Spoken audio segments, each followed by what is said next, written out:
అందరికీ నమస్తే. ఆయుష్మాన్ భవ కార్యక్రమానికి అందరికీ స్వాగతం, సుస్వాగతం. మరి ఈరోజు ఆయుష్మాన్ భవలో మనతో పాటు ఉన్నారు.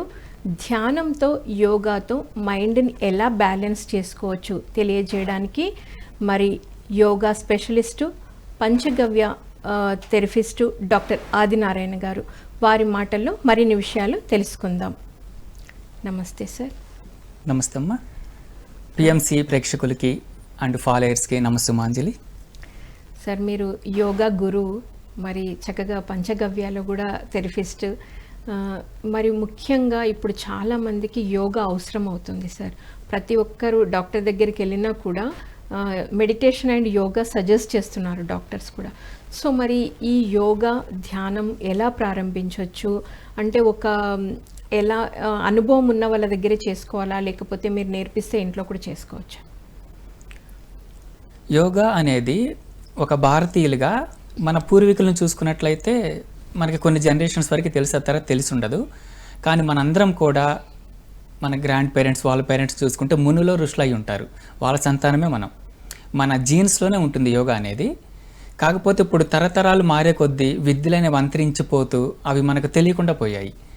సో అందుకని మనం భారతదేశంలో పుట్టిన ముఖ్యంగా ఎవరైనా కూడా వాళ్ళ సీడ్లోనే యోగా అనేది ఉంటుంది. కాకపోతే మనం ఏ విద్య నేర్చుకోవాలన్నా కూడా మనకు ఒక నానుడు ఉంటుంది, గురువు లేని విద్య గుడ్డి విద్య అని. సో అందుకని మనం ఏది నేర్చుకోవాలన్నా ఫస్ట్ గురువు గారి సమక్షంలో నేర్చుకుంటే అందులో కొన్నాళ్ళ తర్వాత మనకంటూ ఒక అవగాహన వచ్చి ఎలా చేయాలి, ఏ టైంలో చేయాలి, ఇవన్నీ తెలిసిన తర్వాత మనం ఇంట్లోనే సొంతగానే కూడా సాధన చేయొచ్చు. కాబట్టి ముందుగా గురువుగారి సమక్షంలో నేర్చుకుంటే సత్ఫలితాలు ఉంటాయి. సార్, ఇప్పుడు ఎక్కువగా అందరూ మైండ్ ఏదైనా మనం పని చేయాలనుకున్నా, ఏది చేయాలనుకున్నా మైండ్తోనే ఉంటుంది. సో ఈ మైండ్లో రకరకాల ఆలోచనలు వస్తాయి, పాజిటివ్ వస్తాయి, నెగిటివ్ వస్తూ ఉంటాయి, మనల్ని డిస్టర్బ్ చేస్తూ ఉంటాయి. సో మరి ఈ మైండ్ని మనం యోగా ద్వారా ఎలా బ్యాలెన్స్ చేసుకోవచ్చు? ఓకే, మంచి ప్రశ్న.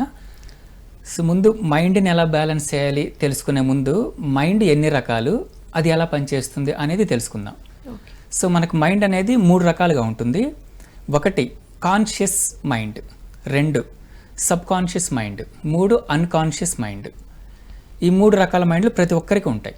కాన్షియస్ మైండ్ అంటే మనకు తెలిసి మన ప్రమేయంతో మనం కావాలని చేసే పని, అది ఏదైనా కూడా. ఇప్పుడు నేను ఇక్కడ కూర్చొని మాట్లాడుతున్నాను, నాకు తెలుసు నేను ఇక్కడ కూర్చున్నానని, నేను మాట్లాడుతున్నాను అని. నాకు నేనుగా చేస్తున్న పని ఇది నా కాన్షియస్ లెవెల్లో నేను చేస్తున్న పని. సో అయితే ఈ కాన్షియస్లో మనం చేసే పనులన్నీ సబ్ కాన్షియస్లో స్టోర్ అవుతాయి. ఉదాహరణకి మనం డ్రైవింగ్ నేర్చుకున్నాం, డ్రైవింగ్ రాదు, డ్రైవింగ్ స్కూల్కి వెళ్ళాము, లేదా మనకు తెలిసిన వాళ్ళే డ్రైవింగ్ నేర్పుతున్నారు. అప్పుడు ఏం చేస్తాం, బ్రేక్ ఎక్కడుంది, క్లచ్ ఎక్కడుంది, సో ఇటు పక్కన ఎవరు వస్తున్నారు, ఎదురెవరు వస్తున్నారు, హార్న్ ఎక్కడ ఉంటుంది, లైట్, ఇవి ప్రతి అన్నీ మనం చూసుకొని చాలా జాగ్రత్తగా నడుపుతాం. స్టార్టింగ్లో ఒక 1 మంత్ అయింది, కొంచెం డ్రైవింగ్ అలవాటు అయింది, ఇంక ఇవన్నీ అంత కేర్ఫుల్గా చూడం. ఒక 3 మంత్స్ 1 ఇయర్ అయింది, అన్నీ మనకు తెలిసిపోయాయి ఎలా డ్రైవ్ చేయాలో. ఆటోమేటిక్ జస్ట్ హ్యాండ్స్ మూవ్ అవుతాయి, హెడ్సెట్ ఏదో పెట్టుకుంటాము, మ్యూజిక్ వినుకుంటా, లేదా పక్కన ఫ్రెండ్స్తో మాట్లాడుకుంటూ డ్రైవింగ్ చేస్తాం. అంటే కాన్షియస్లో మనం నేర్చుకున్నది సబ్ కాన్షియస్లో స్టోర్ అయ్యి అది రీకలెక్ట్ చేసుకొని ఆటోమేటిక్గా నేర్పిస్తుంది. ఇది సబ్ కాన్షియస్ మైండ్. ఇంకొక ఉదాహరణ చూసుకున్నట్లయితే మనం చదువుకుంటాం చిన్నప్పుడు, లేదా ఇప్పుడు మన పిల్లలు కూడా చదువుకుంటూ ఉంటారు. స్కూల్లో ఎగ్జామ్స్ ఉంటాయి, చాలా సిలబస్ ఉంటుంది, ఎవ్రీ మంత్ కొంత సిలబస్ కవర్ చేస్తూ ఉంటారు, డైలీ హోంవర్క్ ఇస్తారు, హోంవర్క్ రాస్తాము, ట్యూషన్కి వెళ్తాం, మళ్ళీ చదువుకుంటాము. ఇలా 1 ఇయర్ అయిన తర్వాత ఫైనల్ ఎగ్జామ్కి వెళ్ళిన తర్వాత మన క్వశ్చన్ పేపర్ ఇచ్చారు, ఆన్సర్ రాయాలి.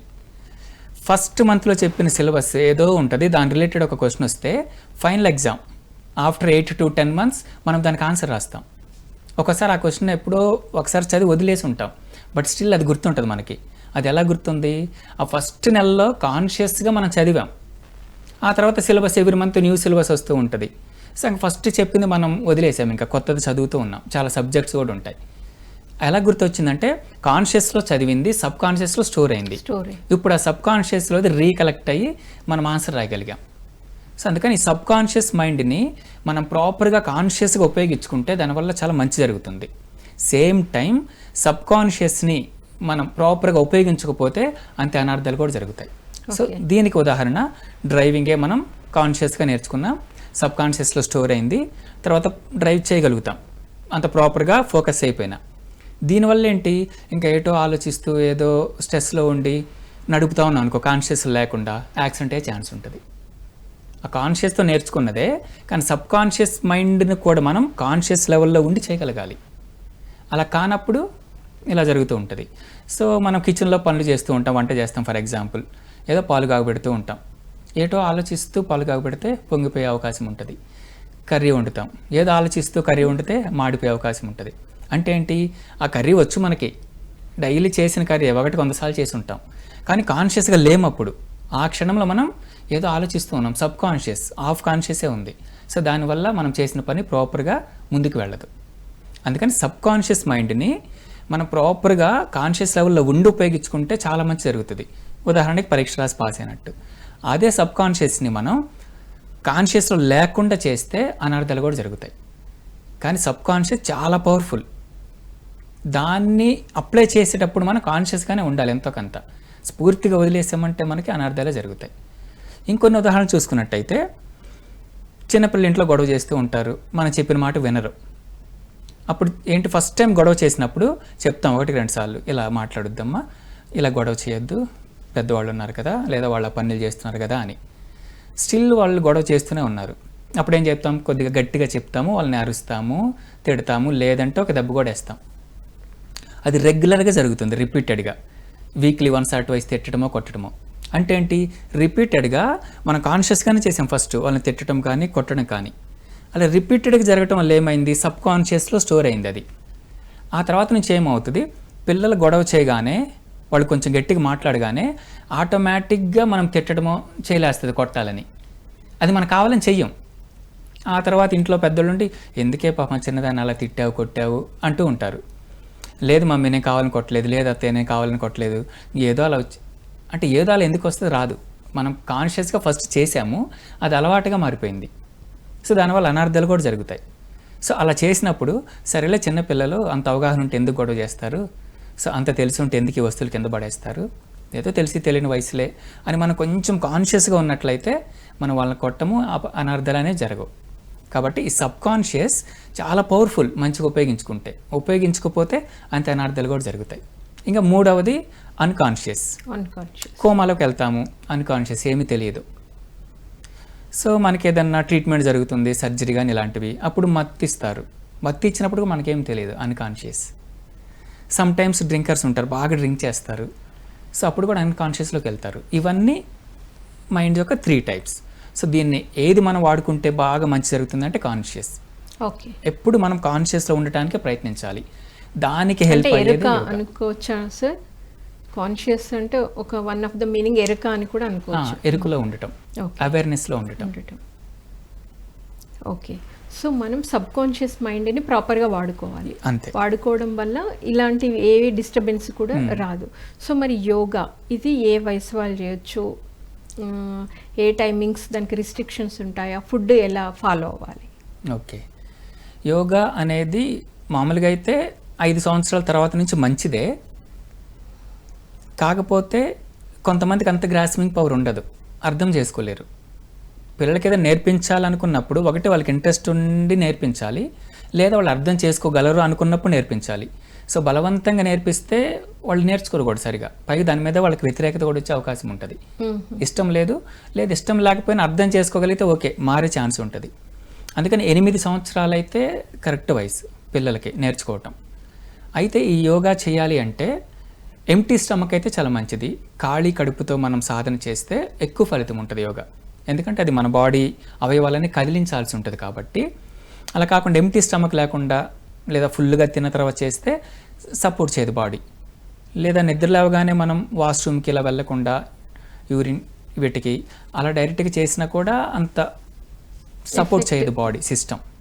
అందుకని ఎర్లీ మార్నింగ్ చేస్తేనేమో మన సిస్టమ్, డైజెషన్ సిస్టమ్ క్లీన్ చేసుకోవాలి. లేదా తిన్న తర్వాత చేయాలంటే మినిమం 4 గంటల గ్యాప్ ఇవ్వాలి. సో 4 గంటల తర్వాత డైజెషన్ అయి ఉంటుంది. సో ఆ తర్వాత మనం సాధన చేయడానికి మంచి సమయం. ఓకే సార్, ఇప్పుడు రకరకాల వ్యాధులు వస్తూ ఉన్నాయి. అలాంటప్పుడు ఏదైనా అంటే యోగాలో స్పెషల్ చేస్తే, అంటే ఇప్పుడు ఒక డిసీజ్ వచ్చింది, మీ దగ్గరకు వచ్చారు, యాజ్ ఏ యోగా గురువుగా మీరు ఎలాంటివి సజెస్ట్ చేస్తారు? ఓకే, ఇప్పుడు మనం కొద్దిగా అర్థం చేసుకున్నట్టయితే సొసైటీని, ఇప్పుడు రోగాలు చాలా తక్కువ వస్తున్నాయి. ఓకే. డిసీజెస్ చాలా తక్కువ వస్తున్నాయి, డిజార్డర్స్ ఎక్కువ వస్తున్నాయి. అవి లైఫ్ స్టైల్ డిజార్డర్స్, జీవన విధానం సరిగా లేకపోవటం వల్ల వచ్చే సమస్యలు ఎక్కువ ఉన్నాయి. ఇప్పుడు భారతదేశంలో ఎక్కువగా ఉన్నది ప్రాబ్లం ఏంటంటే డయాబెటీస్. అది జబ్బు కాదు, అది మన జీవనశైలి కరెక్ట్గా లేకపోవడంలో వచ్చినటువంటి సమస్య. అది లేడీస్లో చూసుకున్నట్టయితే పీసీఓడి, చిన్న పిల్లల నుంచి కూడా ఉంది పీసీఓడి ప్రాబ్లమ్స్, చాలా తక్కువ ఏజ్ నుంచి. అది కూడా ఒక డిసీజ్ కాదు, అది కూడా డిజార్డర్. సో ఇలా థైరాయిడ్, ఇలా చాలా వరకు ప్రాబ్లమ్స్ చూసుకుంటే అవన్నీ డిజార్డర్సే. ఇవి ఎందుకు వస్తున్నాయి మనకు ఆ పదాన్ని కొద్దిగా అర్థం చేసుకుంటే డిజార్డర్, ఆర్డర్ సరిగా లేదు. దాన్ని మనం కరెక్ట్ ఆర్డర్లో పెట్టగలిగితే ఆ ప్రాబ్లమ్స్ అన్నిటి సొల్యూషన్ వచ్చినట్టే. రోగాలు అనేవి ఇప్పుడు చాలా తక్కువే ఉన్నాయి. జీవన విధానం సరిగా లేకపోవడం వల్ల వచ్చిన ప్రాబ్లమ్సే ఇవన్నీ. పేరులోనే ఉంది కాబట్టి డిజార్డర్ అనేది, దాన్ని ఆర్డర్లో పెట్టాలి. ఆ పెట్టడానికి యోగా అనేది చాలా హెల్ప్ అవుతుంది. ఎలా హెల్ప్ అవుతుంది? ఫర్ ఎగ్జాంపుల్ ఇప్పుడు లైఫ్ స్టైల్ చూసుకున్నట్లయితే చాలా మందిది ఉదయాన్నే 8కో 9కో, కొంతమంది ఇంకా 10 కూడా నిద్ర లేవరు. ఆ టైంకి లేస్తారు, చిన్నగా కొద్దిసేపు మొబైల్ ఏదో చూస్తారు, వాళ్ళతో మాట్లాడతారు, ఫ్రెష్ అవుతారు, బ్రేక్ఫాస్ట్ తినేసరికి 11-12 అవుతుంది. ఓకే, 11కో 12కో బ్రేక్ఫాస్ట్ తింటే లంచ్ ఎప్పుడు తినాలి? ఒక 4-5 గంటల గ్యాప్, అంటే 3కో 4కో 5కో లంచ్ తింటారు. ఆ తర్వాత డిన్నర్ మళ్ళీ నైట్ 10-11 దాటుతుంది. ఇంక పడుకునేది ఎప్పుడు? 11 తర్వాత. తినగానే నిద్ర పట్టదు కదా, 12 అవుతుంది. 12కి పడుకుంటే మళ్ళీ లేట్గానే లేస్తాం. సో అంటే చూడండి, ఆ లైఫ్ స్టైల్ అనేది కంప్లీట్గా మారిపోయింది. బట్ మన భారతీయ సంస్కృతి ప్రకారం ఆహార నియమాల్లో మనం పాటించవలసినవి, ఎప్పుడైతే సూర్యుడు ఉదయిస్తాడో ఉదయించిన తర్వాత ఒక గంటన్నరలోపు మనం భోజనం చేయాలి. అంటే 8:30, 7:30 వరకు అంతే. చేసేయాలి. ఇప్పుడు సూర్యుడు 6-6:30 ఉదయిస్తే తర్వాత గంటన్నర, అరౌండ్ 8 కల్లా మనం తినగలగాలి. అది కరెక్ట్ టైం. ఎందుకు కరెక్ట్ టైం అంటే, ఎప్పుడైతే సూర్యుడు ఉదయిస్తాడో సూర్యకిరణాలు భూమి మీద మన మీద పడ్డప్పుడు, సో మనలో ఉన్నటువంటి జఠరాగ్ని ఆ తిన్న ఫుడ్ని డైజెస్ట్ చేసే జ్యూసెస్ ఎక్కువ రిలీజ్ అవుతాయి ఆ టైంలో మనం తింటే ఆ రిలీజ్ అయిన జ్యూసెస్ అన్నీ ఫుడ్ని అటాక్ చేసి అది డైజెస్ట్ అవడానికి హెల్ప్ అవుతాయి. అప్పుడు తిన్న ఫుడ్ పూర్తిగా డైజెస్ట్ అవుతుంది. సో మన పూర్వీకులు కొద్దిగా గమనించుకున్నట్టయితే వాళ్ళ లైఫ్ స్టైల్, ఉదయాన్నే చీకటితో నిద్రలేస్తారు. అవును, 4 లేచి పనులన్నీ చేసుకొని ఎర్లీగా తిని సూర్యుడు రాగానే కొద్ది భోజనం కట్టుకొని పొలం పనులకి వెళ్ళిపోతారు. అంటే వాళ్ళు లైఫ్ స్టైల్ చూడండి, జీవన విధానం కరెక్ట్గా ఏదైతే సూర్యుడు వేస్తాడో ఆ టైంకి తిని పొలం పనులకి వెళ్తారు. వెళ్ళిన తర్వాత ఏంటి, ఎర్లీగా తిన్నారు కదా, పని చేస్తారు, అక్కడ ఆకలేస్తుంది. అప్పుడు మళ్ళీ లంచ్ ఏ టైంకి తింటారు? అరౌండ్ 12. అది మళ్ళీ కరెక్ట్ టైం. ఆ టైంలో మళ్ళీ జ్యూసెస్ రిలీజ్ అవుతాయి. ఓకే, ఆ టైంలో జ్యూసెస్ రిలీజ్ అవుతాయి. అప్పుడు తిన్నది కూడా డైజెస్ట్ అయ్యింది ప్రాపర్గా. సో అరౌండ్ 12 కల్లా లంచ్ చేశారు. తర్వాత సాయంత్రం 4-5 దాకా పనిచేసి ఇంటికి వస్తారు. అప్పుడు ఈ లైటింగ్ ఇవన్నీ లేవు కదా, సూర్యుడు అస్తమించాలంటే ఇంకా అయిపోయింది, వచ్చి తిని పడుకోవాలి అంతే. సో 5 కల్లా ఇంటికి వస్తారు. ఇంకా సూర్యుడు అస్తమించే లోపు మళ్ళీ వంట చేసుకొని 7 లోపే తినేస్తారు. పెందల కాడ తిని 6:30-7కి హాయిగా పడుకుంటారు, నిద్రపోతారు.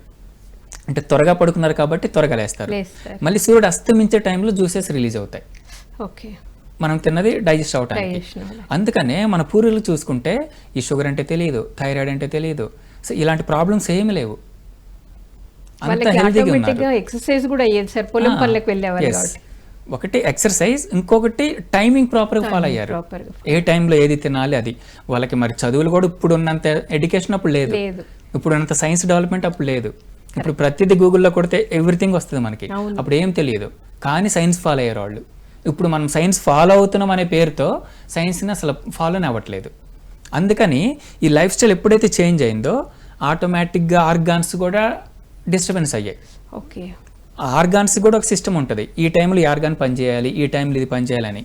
ఎర్లీ మార్నింగ్ డైజెస్ట్ సిస్టమ్ చాలా యాక్టివ్గా ఉంటుంది, క్లీనింగ్ ప్రాసెస్ స్టార్ట్ అవుద్ది. ఎర్లీ మార్నింగ్ మన బాడీ క్లీన్ చేసుకుంటుంది సెల్ఫ్గా. దానికి ఆ స్కోప్ ఇవ్వాలి మనం. ఆ టైంకి నిద్రలేస్తే అది క్లీన్ చేసుకుంటుంది, నిద్రపోతే అదేం క్లీన్ చేసుకుంటుంది. అందుకని మనకు చూస్తే నిద్ర లేవగానే ఎవరికైనా కోల్డ్ కాఫ్ ఉన్నా, లేదా కొంచెం ఎక్కువ డ్రింక్ స్మోక్ చేసేవాళ్ళు ఇలా ఉన్నా కూడా చూసినట్టయితే ఎర్లీ మార్నింగ్ బాగా తగ్గుతారు వాళ్ళు, రిమైనింగ్ టైం కన్నా. ఉదయాన్నే ఎక్కువ దగ్గు వస్తుంది, ఎందుకు? సిస్టమ్ క్లీన్ చేసుకుంటుంది, ఆ కఫాన్ని బయటికి పంపిస్తుంది. ఆ టైంలో మోషన్ బయటికి రావాలి, యూరిన్ బయటికి రావాలి, అలా రావటానికి సిస్టమ్ రెడీ అవుతుంది. కానీ మనమే సిస్టాన్ని నిద్రపుచ్చుతున్నాం ఆ టైంలో. ఒకరోజు 7కి లేస్తాం, ఒకరోజు 8, ఒకరోజు 10, ఒకరోజు 5. సో దానివల్ల ఏమైందంటే డైజెషన్ సిస్టమ్ కూడా అసలు నేను ఏ టైంకి పని చేయాలి, జనరల్గా అయితే నేను అరౌండ్ 5కి పని చేయాలి. వీళ్ళు ఒకరోజు 5కి లేస్తారు, ఒకరోజు 7 అంటారు, ఒకరోజు 10 అంటారు. సో ఇంకా అది వర్క్ చేయడం స్టాప్ చేస్తుంది. మిగతా మన బాడీలో ఆర్గాన్స్ అన్నీ కూడా వాటికంటూ ఒక టైం ఉంటుంది. ఆ టైంలో అది వర్కౌట్ అవ్వడానికి మనం స్కోప్ ఇవ్వాలి. అలా ఇవ్వట్లేదు. లైఫ్ స్టైల్ అంతా మారేసరికే ఆర్గాన్స్ కూడా వదిలేసాయి. ఇంకా వాళ్ళు చేర్చారు నాకెందుకు అని పని చేయట్లేదు. సో దానివల్ల వచ్చిన ప్రాబ్లమ్స్ ఇవన్నీ కూడా. సార్ మరి ఇందాక మీరు చెప్తున్నారు ప్రాపర్ విధానం లేదు, అందుకే డిసార్డర్లో ఉన్నాం కాబట్టి ఇవన్నీ వస్తున్నాయి. సో యోగా ఎలా మనం లేవడము, జీవన విధానం మార్చుకొని చిన్న చిన్న ఆసనాలు చేస్తే చక్కగా ఎలాంటి డిసీజెస్ అయినా క్యూర్ చేసుకోవచ్చు. సో ఇందాక మీరు చెప్తున్నారు కదా సార్, అక్కడ నుండి కంటిన్యూ చేయండి. ఓకే. సో ఇప్పుడు మనం అనుకున్నట్లు మన జీవన విధానం పూర్తిగా మారిపోయింది. దానివల్లనే మనం చాలా రకాల సమస్యలు ఫేస్ చేస్తూ ఉన్నాం. ఇప్పుడు దాన్ని మనం యోగాతోటి ఎలా సరి చేసుకోవచ్చు, ఆ డిజార్డర్ని ఎలా ఆర్డర్లో పెట్టవచ్చు. సో యోగా క్లాసెస్ ఎప్పుడు ఉంటాయి? ఉదయం 5ంటికో 5:30కో 6 గంటలకో క్లాస్ స్టార్ట్ అవుతుంది. అంటే ఏంటి? ఫర్ ఎగ్జాంపుల్ 5:30కి నేను యోగా చేయాలి అంటే నేను ఖచ్చితంగా 5ంటికి నిద్ర లేవాలి, కొంచెం అటు ఇటుగా. 5ంటికి నిద్ర లేచిన తర్వాత కొద్దిగా ఫ్రెష్ అవుతాను. 5:30కి క్లాసు. డైలీ 5:30కే క్లాస్ ఉంటుంది కదా, కాబట్టి నేను డైలీ 5ంటికే నిద్ర లేవాలి. సో 5:30 నుంచి 6:30 దాకా యోగా ప్రాక్టీస్ చేశాను. సో ఆ తర్వాత 6:30 ఫ్రెష్ అవుతాను. ప్రాక్టీస్ చేసేగట్టే ఆకలి అవుతుంది. ఇంట్లో ఏదైనా 2-3 పనులు ఉంటే పనులు చేసుకొని నేను అరౌండ్ 8 కల్లా బ్రేక్ఫాస్ట్ చేసేస్తాను. తిన్న తర్వాత నా డ్యూటీ ఏదైతే అది ఒకవేళ బిజినెస్సా, ఆఫీస్ వర్కా, లేదా ఇంట్లో వర్కా, లేదా స్టూడెంటా, సో నాకు సంబంధించిన వర్క్కి నేను వెళ్ళిపోతాను. కొద్దిగా ఎర్లీగా తిన్నాను కదా, ఆకలి వేస్తుంది. మళ్ళీ మధ్యాహ్నం అరౌండ్ 1 కల్లా నేను లంచ్ చేస్తాను. మళ్ళీ సాయంత్రం కూడా ఆఫీస్ అయిపోయి ఇంటికి వస్తాము. సాయంత్రం కూడా మధ్యాహ్నం త్వరగా తిన్నాం కదా 1 గంటకల్లా, సాయంత్రం కూడా 7-8 తినగలుగుతాం. మళ్ళీ త్వరగా తిన్నాం కాబట్టి త్వరగా నిద్ర కూడా పడుకుంటాం. అలా యోగా క్లాస్ అనేది లేకపోతే ఓకే, రేపు పొద్దున్న నేను యోగా చేయాలి అనేది లేకపోతే ఓకే 6కి లేద్దాం, 7కి లేద్దాం, లేదా 8కి లేద్దాం. పొద్దున్నే లేచి చేసేది ఏముందిలే, ఒక 1 అవర్ మూవీ చూద్దాం, లేదా మూవీ అయిపోయిన తర్వాత పడుకుందాం. ఇలా డైలీ మైండ్ సెట్ అనేది మారుతూ ఉంటుంది.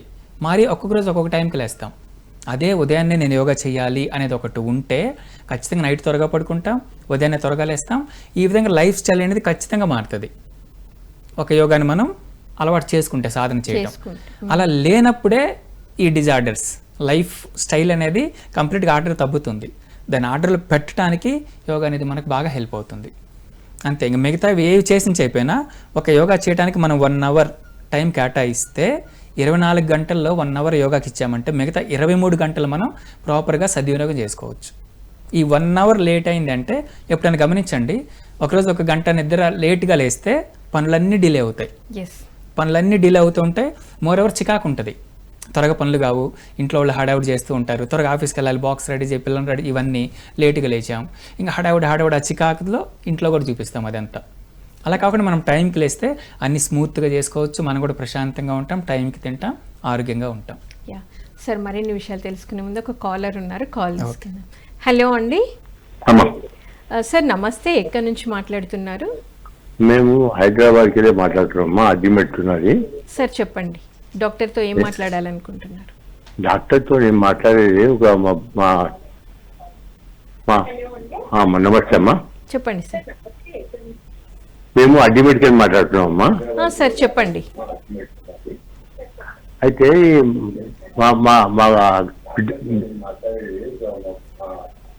మా బిడ్డ కొడుకు. సార్ మీరు ఫోన్లో మాట్లాడండి సార్, టీవీని అసలు చూడొద్దు. మీరు డైరెక్ట్ ఫోన్లో మీరు డాక్టర్ని ఏం అడగాలనుకుంటున్నారో అడగండి సార్, క్లియర్గా ఉంటుంది. మా బిడ్డ కొడుకు కొంచెం కాళ్ళు సరిగ్గా వస్తాయమ్మా. ఓకే సార్ చెప్పండి, నడవలేకపోతున్నారా, ఏంటి సమస్య చెప్పండి. అదే అమ్మా నేను చెప్పేది, దూరంగా ఉన్నాను ఫోన్కు. ఫోన్ కొంచెం దగ్గర పెట్టుకోండి సార్, ఎందుకంటే మీరు క్లియర్ గా అడుగుతేనే కదా డాక్టర్ గారు మీకు ఆన్సర్ చేసేది. అంటే 7th month లో పుట్టాడు అబ్బాయి. ఓకే.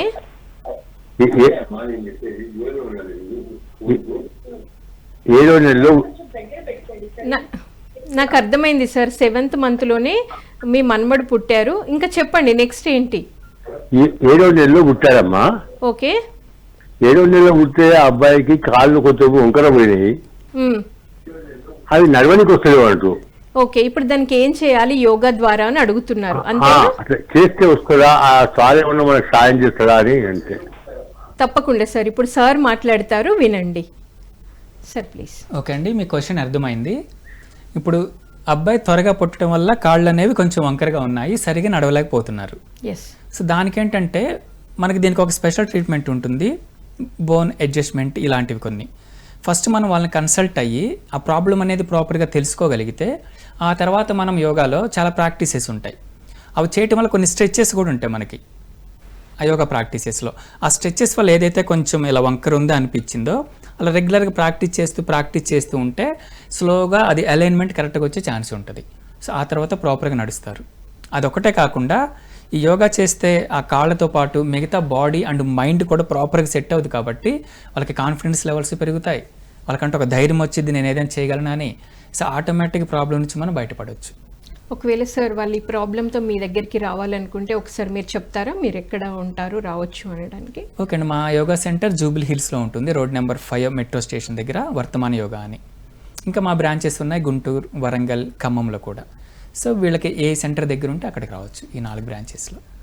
సో విన్నారు కదండి, డాక్టర్ పేరు ఆదినారాయణ సార్. జూబ్లీ హిల్స్లో, హైదరాబాద్లో అయితే జూబ్లీ హిల్స్లో ఉంటారండి, లేదా గుంటూరులో అక్కడ ఉన్నప్పుడు మీరు డాక్టర్ ఆదినారాయణ అని గూగుల్లో సెర్చ్ చేసిన సార్ అడ్రస్ దొరుకుతుందండి. మీరు తప్పకుండా సార్ని కన్సల్ట్ చేయండి.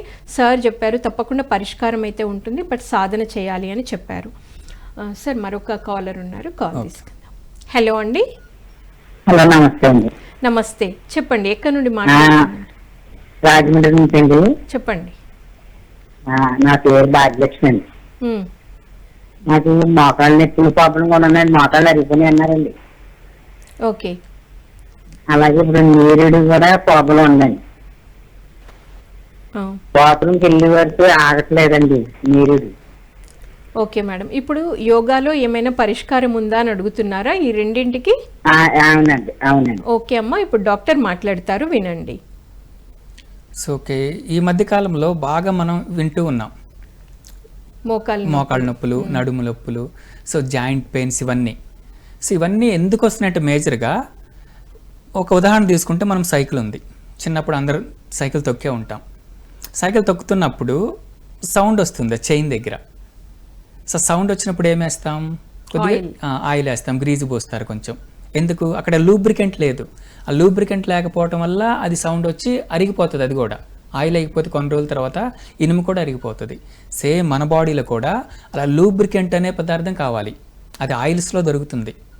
ఇప్పుడు మన అన్ని refined oils, double refined oils, so ఇలా ముట్టుకుంటే వాటర్ ఉన్నట్టు ఉండాలి, జిగట ఉండొద్దు, ఇలాంటివి వాడుతున్నాం. దానివల్ల అసలు మన బాడీకి లూబ్రికెంట్ దొరకట్లేదు. ఓకే. ఈ బోన్స్కి, ఆ జాయింట్స్ మధ్యలో ప్రతి జాయింట్కి లూబ్రికెంట్ ఉండాలి, ఇది స్మూత్ మూవ్ అవ్వాలి అంటే. లేదంటే వెళ్ళినప్పుడు టక్ టక్ టక్ టక్ సౌండ్ వస్తుంది. ఈ మోకాళ్ళ దగ్గర కూడా అంతే వస్తుంది. అలాంటి పదార్థాలు ఫస్ట్ మనం అలవాటు చేసుకోవాలి.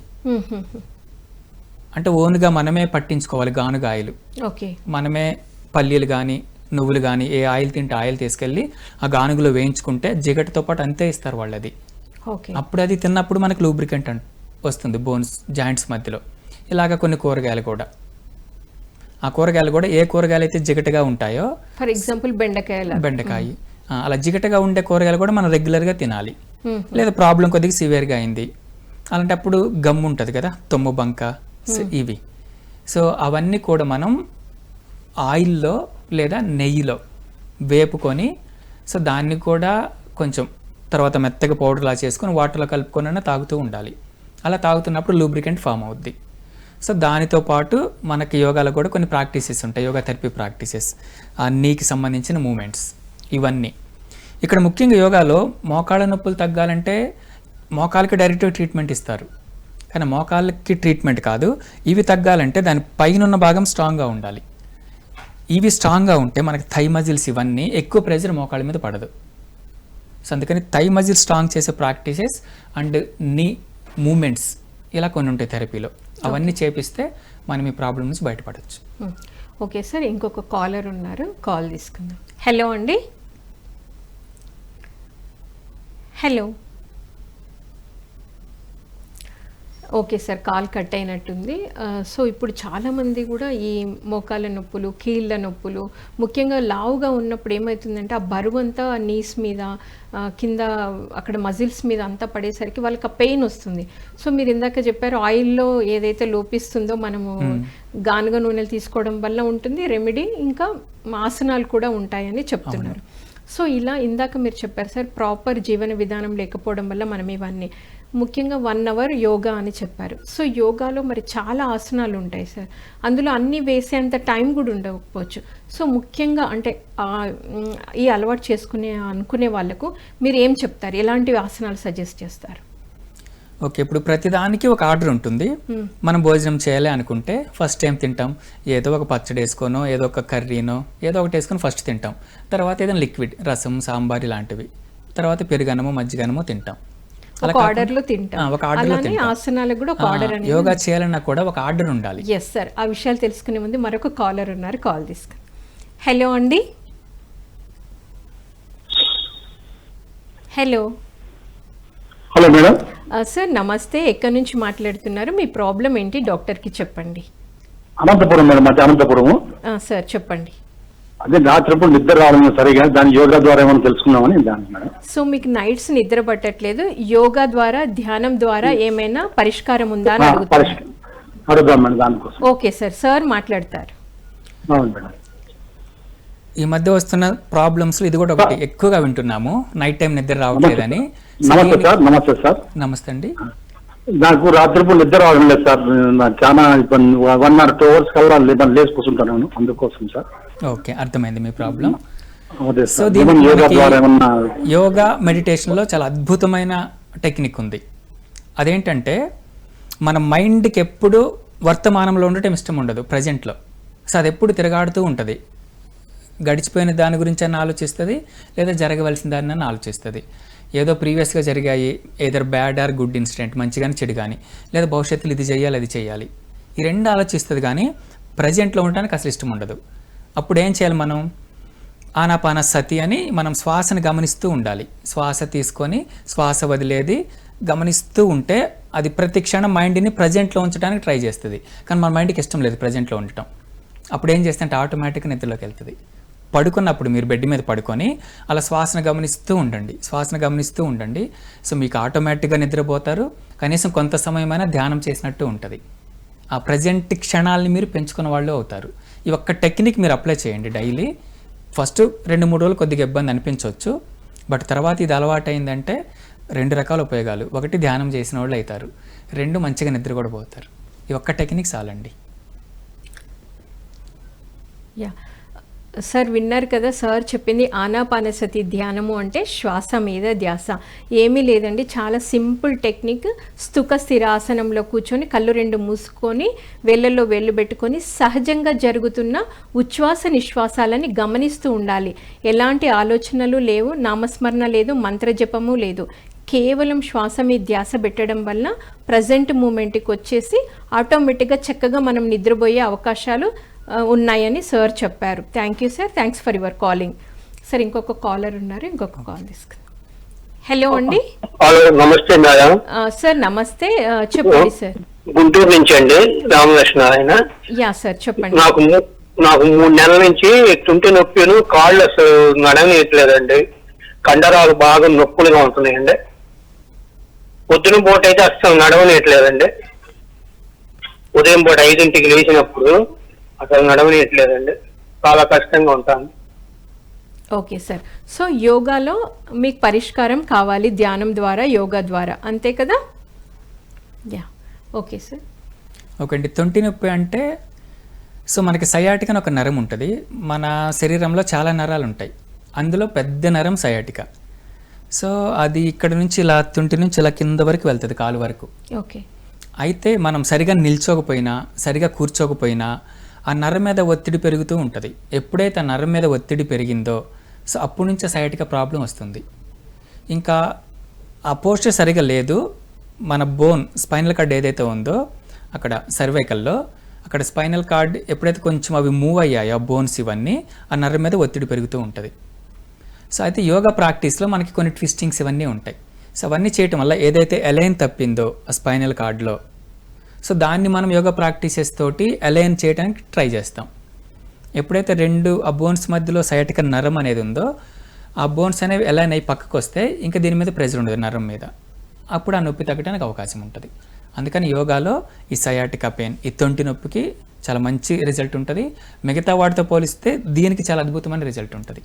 నేను చెప్పిన చాలామంది స్టూడెంట్స్లో కూడా ఈ ప్రాబ్లం తగ్గిన వాళ్ళు ఉన్నారు పూర్తిగా. సో తప్పకుండా యోగాలో రిజల్ట్ ఉందని సార్ చెప్పారు సార్ మీ ప్రాబ్లంకి. మీరు సార్ పేరు డాక్టర్ ఆదినారాయణ. మీరు సార్ని తప్పకుండా కన్సల్ట్ చేయొచ్చు. సార్కి వేరే ఊర్లో బ్రాంచెస్ ఉన్నాయి, హైదరాబాద్లో కూడా బ్రాంచ్ ఉంది. సార్ ఇంకొక కాలర్ కూడా ఉన్నారు. హలో అండి. హలో, నమస్తే అండి. సార్ మీరు టీవీ చూడకుండా నేరుగా ఫోన్లో మాట్లాడితే మీ సమస్యని సార్తో మాట్లాడి తెలుసుకోవచ్చు సొల్యూషన్. Hello madam. నమస్తే మేడం. మేడం చెప్పండి, డాక్టర్ గారు వింటున్నారు, మీరేం మాట్లాడాలనుకుంటున్నారు? Hello madam. నమస్తే మేడం. మేడం చెప్పండి, డాక్టర్ గారు వింటున్నారు. Hello madam. నమస్తే మేడం. హలో మేడం చెప్పండి, డాక్టర్ గారు వింటున్నారు. మేడం మీరు టీవీ చూస్తూ మాట్లాడుతున్నారు మేడం. దీనివల్ల మనకి ఉన్న సమయమే కొంచెం మేడం. సో మీరు చక్కగా టీవీ ఆఫ్ చేసి లేకపోతే టీవీ సౌండ్ తగ్గించి నేరుగా ఫోన్లో మాట్లాడితే మీ ప్రాబ్లంకి పరిష్కారం వెతుక్కోవచ్చు మేడం. సార్ మీరు ఇందాక మరి యోగా ఎంతసేపు చేసుకోవచ్చు, ఒక 1 అవర్లో ఏమేమంటే ప్రతిదానికి ఒక ఆర్డర్ ఉంటుంది అన్నారు. సో దాని గురించి కొంచెం చెప్తారా? ఓకే, సో ప్రతిదానికి ఆర్డర్ ఉన్నట్టు యోగా కూడా మనం ఒక క్రమ పద్ధతిలో చేస్తే సత్ఫలితాలు ఉంటాయి. ఎందుకంటే ఉదయాన్నే నిద్రలేస్తాం, నిద్ర లేవగానే కొద్దిగా మత్తుగా ఉంటుంది, మగతగా. సో నైట్ అంతా పడుకున్నాం కాబట్టి బాడీ పార్ట్స్ కూడా అంత యాక్టివ్గా ఉండవు. అందుకే నిద్ర లేవగానే కొంచెం జాయింట్ మూమెంట్స్ ఇవన్నీ చేయాలి, సూక్ష్మ వ్యాయామస్ లాగా. ఈ జాయింట్స్ అని కొద్దిగా ఫ్రీ చేయటం, బాడీ అంతా ఇదంతా. సో నిద్ర మత్తు కూడా కొద్దిగా తగ్గుతుంది. ఆ తర్వాత మనం సూర్య నమస్కారాలు చేసుకోవచ్చు. సూర్య నమస్కారాలు అయిపోయిన తర్వాత యోగాసనాలు. సో యోగాసనాలు అయిపోయిన తర్వాత ప్రాణాయామాలు. వీటితో పాటు ఈ రోజుల్లో స్ట్రెస్ అనేది చాలా ఎక్కువ ఉంది ప్రతి ఒక్కరికి, చాలా స్ట్రెస్ఫుల్ లైఫ్ స్టైల్. ఆ స్ట్రెస్ని కూడా తగ్గించుకోవడానికి కొద్దిగా రిలాక్సేషన్ టెక్నిక్స్, ఇంకా చివరిగా కొద్దిగా సమయం ఉంటే మనం ధ్యానం, ఇవన్నీ ఇంక్లూడ్ చేసుకొని ఒక క్రమ పద్ధతిలో చేసినట్లయితే ఉన్న 1 గంటని కూడా మనం ప్రాపర్గా సద్వినియోగం చేసుకోవచ్చు ఒక ఆర్డర్లో. అప్పుడు ప్రతి నిమిషం కూడా మనం పూర్తిగా సాధనకు ఉపయోగించుకునే వాళ్ళం అవుతాం. సో ఈ విధంగా ప్రాక్టీస్ చేస్తే మంచిది. సో ఎంతో కొంత టైం తీయడం వలన అయితే జీవన విధానం కరెక్ట్గా ఉంటుంది. సో ఖచ్చితంగా మారుతుంది. ఓకే. సో ఈ ధ్యానము, యోగా ద్వారా ప్రాపర్ ఫుడ్ హ్యాబిట్స్ వల్ల చక్కటి జీవన విధానం జీవించవచ్చు అని చెప్తున్నారు. ఎలాంటి డిసీజ్కైనా యోగాలో సొల్యూషన్ అనేది ఉంది, కానీ వాళ్ళు కరెక్ట్గా తీసుకోవాలి, దాన్ని ఇంప్లిమెంటేషన్ అనేది చేయాలి. ముఖ్యంగా మీరు ఇందాకే అన్నారు సార్, స్ట్రెస్ ఒకటి, ఇంకొకటి కూర్చునే విధానం. ఇప్పుడు చాలామంది మనము 9 అవర్స్ 10 అవర్స్ కూడా జాబ్ ఉంటుంది, వాళ్ళు అలాంటప్పుడు చైర్లోనే కూర్చోవాలి. ముఖ్యంగా ఈ బ్యాక్ పెయిన్ కూడా చాలా విపరీతంగా వస్తుంది ఈ మధ్య, చాలా కంప్లైంట్స్ ఉంటాయి. సో డాక్టర్ దగ్గరికి వెళ్తే ఒక పట్టి ఇచ్చి ఇది పెట్టుకో ఆఫీస్లో కూర్చొని అంటారు. సో దీంట్లో కూడా యోగాకి ఏదైనా ఉందా? చాలా మంచి క్వశ్చన్ అండి. ఇప్పుడు చాలా వరకు జాబ్స్ కూడా మనకి సిట్టింగ్ జాబ్సే ఉన్నాయి. చాలా ఫీల్డ్ 1, 2 అని కాదు. సో వీళ్ళు ఏంటంటే అంత సమయం కూడా ఇవ్వలేకపోవచ్చు ఈ స్ట్రెస్ఫుల్ లైఫ్లో. కానీ ఆఫీస్లో కూర్చున్నప్పుడు కూడా వాళ్ళకి కొద్ది బ్రేక్స్ ఉంటాయి. ఆ బ్రేక్ ఇచ్చినప్పుడు యోగాలో కూడా ఇప్పుడు చాలా కొత్త స్టైల్స్ ఉన్నాయి. చైర్ యోగాని కంప్లీట్గా చైర్లోనే మనం లూజనింగ్ ప్రాక్టీస్ చేయొచ్చు, చైర్లోనే సూర్య నమస్కారాలు కూడా చేయొచ్చు, చైర్లోనే యోగాసనాలు చేయొచ్చు, చైర్లో కూర్చొని ప్రాణాయామం చేయొచ్చు, చైర్లో కూర్చొని ధ్యానం కూడా చేయొచ్చు. ప్రతిదీ కంప్లీట్గా ఒక సెట్ ఉంటుంది చైర్లో. అంటే ఆ చైర్ కూడా స్పెషల్గా తయారు చేసిందా లేకపోతే నార్మల్ చైర్లేనా? ఓకే. ఇప్పుడు వెనక కూర్చుంటే రిలాక్స్డ్, ఇలా కూర్చుంటే స్ట్రైట్గా, ఇలా కూర్చొని మనం ధ్యానం చేయొచ్చు, ఇలా కూర్చొని ప్రాణాయామం చేయొచ్చు. ఇంకా కొన్ని ఆసనాస్ చైర్ సపోర్ట్ తోటి ఇవి నేర్చుకున్నట్లయితే వాళ్ళు ఆఫీస్కి వెళ్ళినా కూడా టైం ఉన్నప్పుడల్లా ఒక 10-15 నిమిషాలు ఈ ప్రాక్టీస్ చేసుకుంటూ బాడీని ప్రాపర్గా సెట్ చేసుకోవచ్చు. అది మనకి ప్రతిదీ మన దగ్గరికి రాదు, ఉన్న దాన్ని మనకు అనుకూలంగా మార్చుకొని వెళ్ళేదే జీవితం. ఆ విధంగా మనం ట్రైన్ చేయాలి మైండ్కి. అప్పుడు మంచి లైఫ్ స్టైల్ అలవాటు చేసుకోవచ్చు మనకు కూడా, ఏ జాబ్ చేసినా కూడా. ఇంకా మిగతాదంతా అదొక సాక్ అంతే. నాకు టైం లేదు, ఫుల్ షెడ్యూల్ ఉంటుంది, నిజంగా మన ఆరోగ్యమే ముఖ్యం అనుకొని సో మంచి భవిష్యత్తు ఉండాలి, నాతో పాటు మా ఫ్యామిలీ కూడా హెల్తీగా ఉండాలి అనుకుంటే ఖచ్చితంగా టైం మనం తీయగలుగుతాం, సమయం కేటాయించగలుగుతాం. బట్ ఆ విధంగా ఆలోచించాలి మనుషులంతా. సార్ మరి చివరిగా ఒక డాక్టర్గా, ఒక థెరపిస్ట్గా మీరు ఏం చెప్పాలనుకుంటున్నారు? చివరిగా నేను చెప్పదలుచుకుంది ఏంటంటే, నేను చాలా యోగా క్యాంప్స్ కండక్ట్ చేశాను. గ్రౌండ్స్లో, కమ్యూనిటీ హాల్స్లో, ఫంక్షన్ హాల్స్లో. సో 100 మంది వచ్చేవాళ్ళు యోగా ప్రాక్టీసెస్కి. అయితే ఒకసారి నేను ఒక క్యాంప్కి వెళ్ళినప్పుడు అక్కడ పోలీస్ డిపార్ట్మెంట్ నుంచి చాలామంది వచ్చారు. అక్కడ ఒక సబ్ ఇన్స్పెక్టర్ ఒక కొటేషన్ చెప్పారు. బేసికల్గా అది హెల్త్ డిపార్ట్మెంట్లో ఉన్నవాళ్ళు చెప్పాలి, కానీ మేము కూడా మోటివేట్ అయ్యే విధంగా ఉంది తన కొటేషన్ అయితే. సో నేను కూడా చాలా ప్లేసెస్లో దీన్ని కోట్ చేస్తా. అది నా కొటేషన్ లాగా చెప్పను, ఏదైతే ఒక సబ్ ఇన్స్పెక్టర్ నుంచి విన్నానో నేను తన గురించి చెప్తా. ఆ కొటేషన్ ఏం చెప్పారంటే, తను మనం కోట్ల డబ్బులు సంపాదించినా రేపు మన పిల్లలు ఉంటారు కాబట్టి వాళ్ళు దాన్ని అనుభవించే అవకాశం ఉంటుంది. బంగ్లాలు కట్టినా, మనం ఎన్ని ఆస్తులు కూడబెట్టినా కూడా అవి అనుభవించడానికి మన సంతానం ఉంటారు, లేదా అది సమాజానికి ఏదో ఒక విధంగా ఉపయోగపడుతుంది, ఏదో ఒక సంస్థకి మనం డొనేట్ చేసిన. కాకపోతే రోగాలు ఏవైతే మనకు వస్తాయో అవి ఎవ్వరూ తీసుకోరు. మన సొంత కన్న కొడుకు కూతుర్లు కూడా అందులో 1% కూడా షేర్ చేసుకోరు. మన రోగాలు మనమే అనుభవించాలి పూర్తిగా. కాబట్టి ఎవరికి వాళ్ళు రోగగ్రస్తులు కాకుండా వారి ఆరోగ్యం గురించి వాళ్ళు ఆలోచించుకొని దానికి సమయం కేటాయించాలి. ఎందుకంటే దీనికి వారసులు ఉండరు, ఎవరు షేర్ చేసుకోరు. కాబట్టి ఇలాంటి రోగాలు తెచ్చుకోకుండా, సో మా హస్బెండ్ కోసం నేను వెయిట్ చేస్తాను, ఫుడ్ తినకుండా పిల్లల కోసం వెయిట్ చేస్తాను, రేపు ఏదైనా హెల్త్ ప్రాబ్లం వస్తే ఎవరు? పిల్లలు షేర్ చేసుకోరు, హస్బెండ్ షేర్ చేసుకోరు, లేదా కుటుంబం అంతే. కాబట్టి మన ఆరోగ్యానికి మనం టైం టు టైం తినాలి, దానికి సంబంధించిన ఏదైనా ఫిజికల్ యాక్టివిటీ కావాలంటే చేయాలి, మైండ్కి సంబంధించి ధ్యానం చేయాలి. ఇవన్నీ ఎవరికి వాళ్ళే ఆలోచించుకొని టైం కేటాయించుకోవాలి. సో ఇది నా వైపు నుంచి స్ట్రాంగ్గా ఇస్తున్నటువంటి suggestion. Yeah, so thank you sir. మరి ఎంతో అద్భుతంగా, ఎంతో చక్కగా చిన్న చిన్న ఎగ్జాంపుల్స్తో, ముఖ్యంగా జీవన విధానం మార్చుకుంటే ఆరోగ్యంగా ఎలా ఉంటామని ఎంతో అద్భుతంగా తెలియజేశారు. Thank you sir. Thank you. ధన్యవాదాలు. ఈరోజు మనం మరి ఆయుష్మాన్ భవ కార్యక్రమంలో ధ్యానము, యోగా ద్వారా ఎలాంటి ప్రాబ్లంకైనా పరిష్కారం ఎలా అనేది ఎంతో అద్భుతంగా డాక్టర్ గారి ద్వారా తెలుసుకున్నాము. రేపు ఆయుష్మాన్ భవ కార్యక్రమంలో మరొక డాక్టర్తో మళ్ళీ కలుద్దాం. Thank you so much.